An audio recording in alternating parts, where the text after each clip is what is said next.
and welcome to this edition of the Protrition Feed Podcast. I'm John Houston, Director of Business Services for Protrition. Thank you for listening today.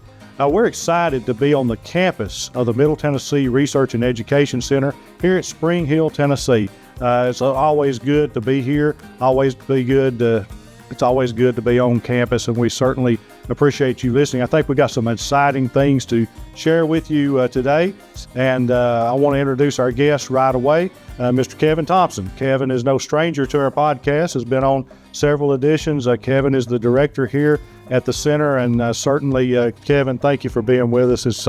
It's great to be in your office, the big dog's office. We're right here in Kevin's office, and we're certainly glad to be a part of the University of Tennessee and hear about the research that's being done, not only here but other places. So, Kevin, first of all, we want to concentrate today on the bull test and talk about the bulls. But before we do that, I know we've done this before, but just a quick history of the bull test, just a quick history about that, so that our listeners that may not have heard where this started, how it started, what the reasons are, and how long. It's been a long time. But yeah, the University of Tennessee has hosted the bull testing program since the early 70s, and it would be hard to even talk about the history of the bull test without mentioning the name Dr. David Kirkpatrick. Absolutely. Who was really in on the inception of it. And it began with the premise of improving the beef cattle that are produced within the state of Tennessee. So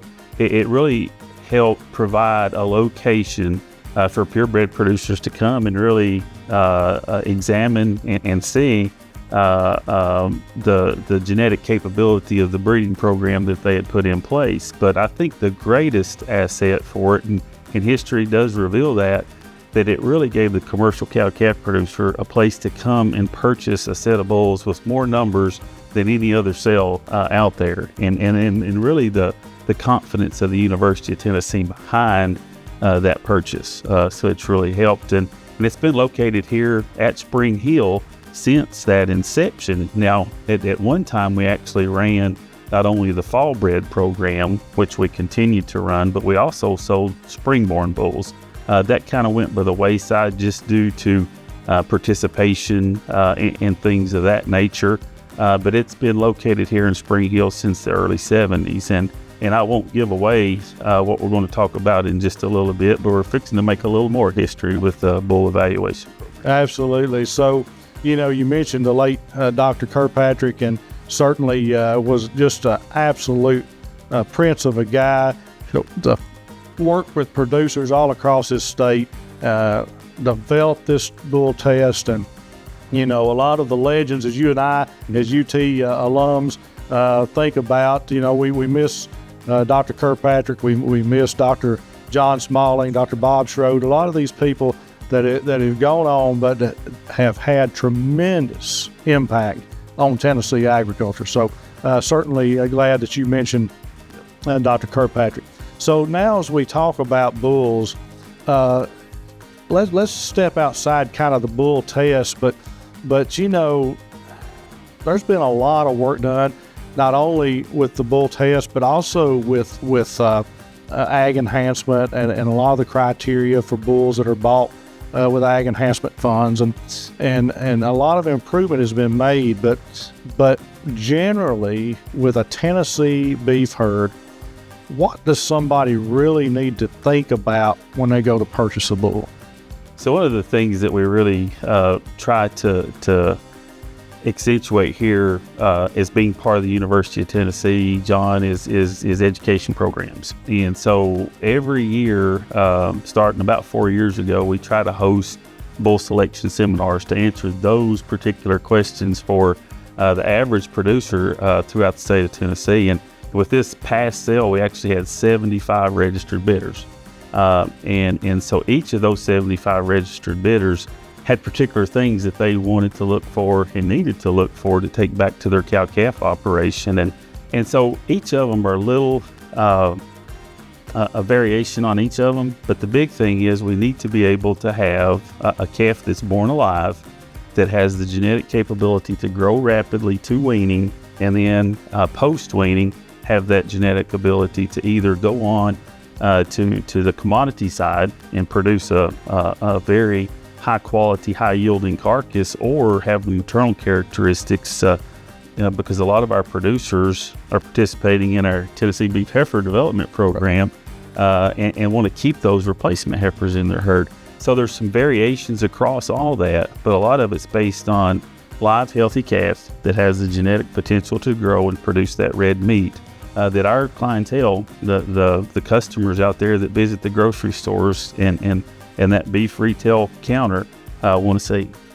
Well, so you really mentioned this, but I wanted to hone in on it just a little more, because depending on what a producer's needs are, is what that producer will be looking for. But selecting a bull is more than just saying, oh, that's a good-looking bull. Absolutely.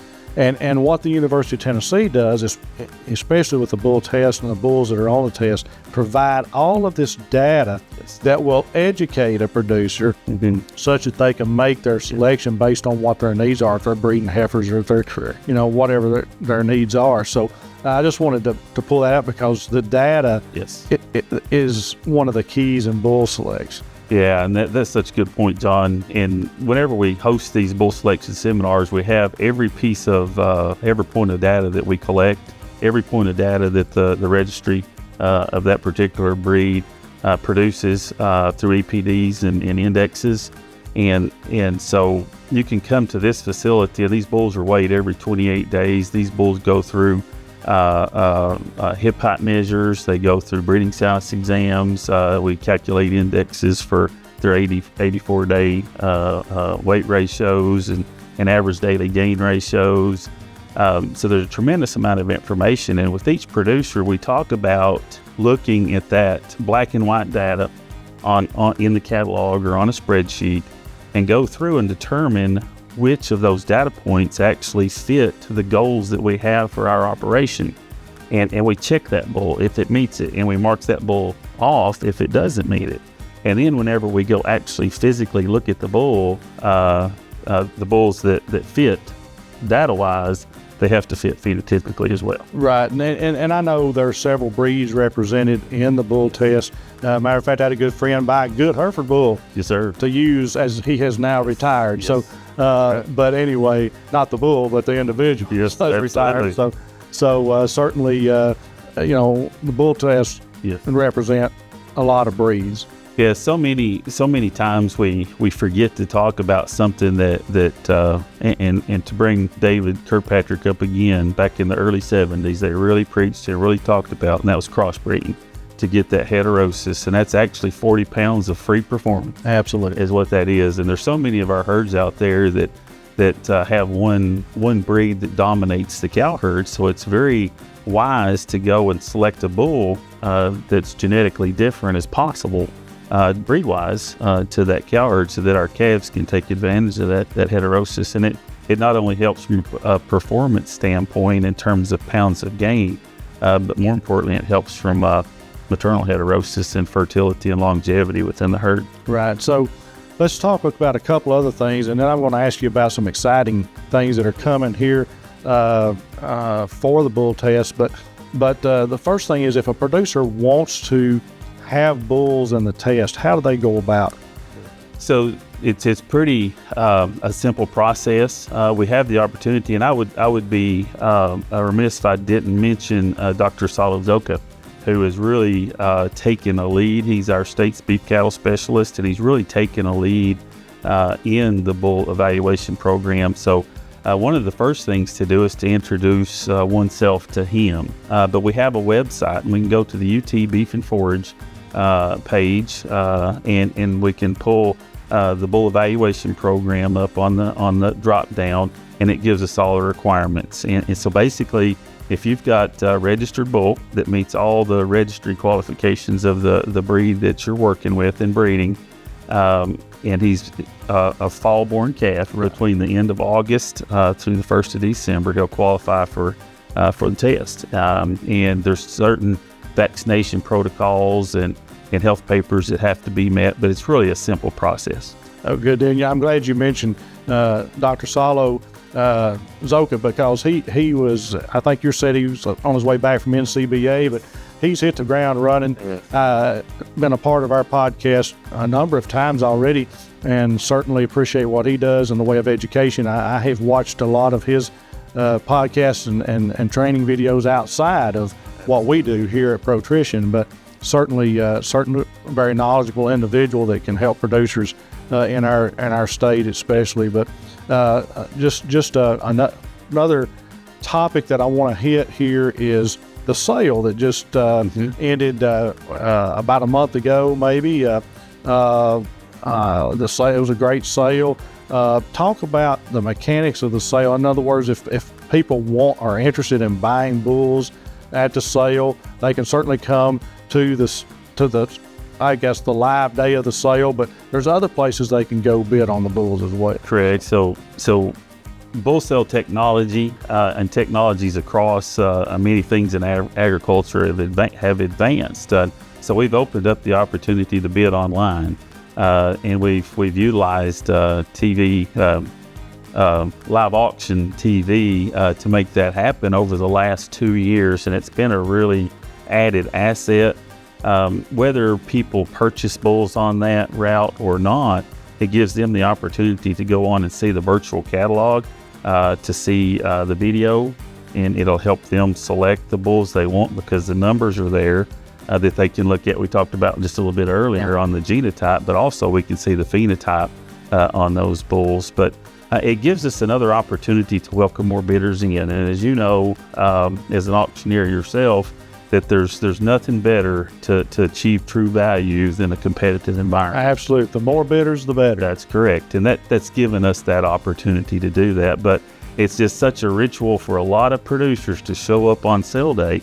And I think we probably had about 200 people in the conference room for the sale that day, and it was standing room only. I bet so. And it's just an exciting environment. People get together. They may even just see each other once or twice a year, but one of those times is at the UT Bull Sale, and it's just an exciting environment. Absolutely. So, as we talk about the bull test and the bull sale, let's talk about some exciting changes maybe that are coming about. I assume that the bull test has always been here at this location at Spring Hill. And so tell us a little bit about what's coming for the bull test. Absolutely. So it has been located here, and the environment that it is, it's really a good environment for a bull test, and was really key and replicated many times across our nation in terms of a bull test environment. And that was more of a confined area type test. But as our bull phenotype and the genetics have changed over time to really more athletic animals that grow faster, we want to be able to meet the changes within the industry as well. So we are going to a more open, pasture-based environment, not necessarily a full forage type environment, but just giving these bulls a lot more room to run, to exercise, and to properly develop. And I think it's just going to be a situation that's going to be better on their feet, better on their legs, better on their overall health, and ultimately translate into a better bull that can go home and be more fit whenever we turn those bulls out with the cows. Right. So a few changes, yes, but for the better, by far for the better, using research and data that's come all through the years. So we look forward to that. Yeah. Kevin, as we wind up here on talking about the bulls, I want to just mention, you mentioned it briefly, but I want to mention the bulls are not the only thing that goes on at the research center here at Lewisburg. Correct. Heavily involved in heifer development, yes. Heavily involved. Now you're doing a lot of good research with precision. Correct. Beef farming, let's say. That's right. So talk just a little bit about some of those things, what you can as far as what is precision. Yes, so it's the precision technology. That's kind of a key word in modern agriculture. I think from the row crop industry, all the row crop farmers out there are very familiar. You know, they're farming by the square inch and the versus the acre anymore. Absolutely. Right? So we're adapting a lot of those techniques and theories and technologies to the livestock sector as well, to help us better understand reproduction, to help us better understand nutrition, animal health, just general behavior, and things of that nature. So we here at Spring Hill are very lucky to have the opportunity to have several, and they're C-Lock units. That's the brand name of the units. So units that actually measure real-time body weight. Every time a bull, a heifer, a cow, or a calf goes to the water trough, they actually get weighed. And it gives us the opportunity to measure and understand true water consumption across different stages of livestock. So we're able to also understand how many gallons of milk or gallons of water consumed per day throughout the entire year. So that's something I think that's extremely important, as we all know water is so important.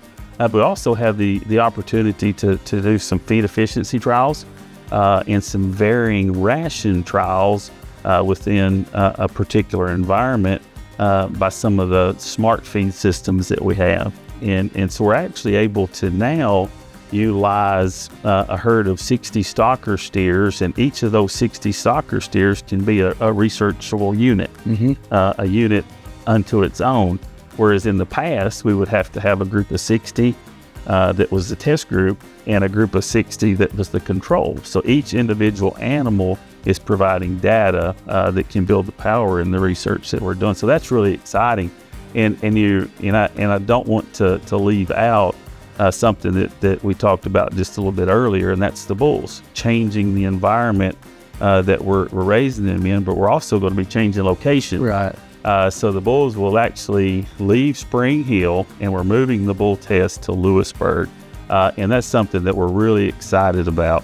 Nolan Rinks is a great asset to the bull test program. If you've tested bulls here, you know Nolan. He's up here every morning feeding those bulls, and Nolan's actually going to travel with those bulls to Lewisburg this coming year. So delivery won't be here in July. It'll be in Lewisburg, Tennessee. And we're really excited about that, John, because it houses the bulls with our heifer program. So we're really thinking about some new names for that, maybe the Genomic Center or something of that nature, but it's going to be a really exciting change. But we're also going to be able to host a lot of that PLS technology on the bulls and the heifers there as well. Makes a lot of sense to me. So we will start to wind up here, but I want to first of all say thank you, Kevin, for being with us once again on this podcast. We truly believe in the research that's being done. Certainly appreciate your expertise that can help all of those who listen learn more about what's going on. And let me say to our audience, if you have questions about feeds and feeding, see the folks at your local farmers co-op. If you have questions about the bull test, the Heifer Development Center, any of the research going on at UT Ag, you can find that on the web. But I encourage you, go by your county extension office and talk to your county agent. We have some of the best agents in the country. They'll be glad to fix you up and get you lined up in the right direction, provide you with all kinds of resources and information.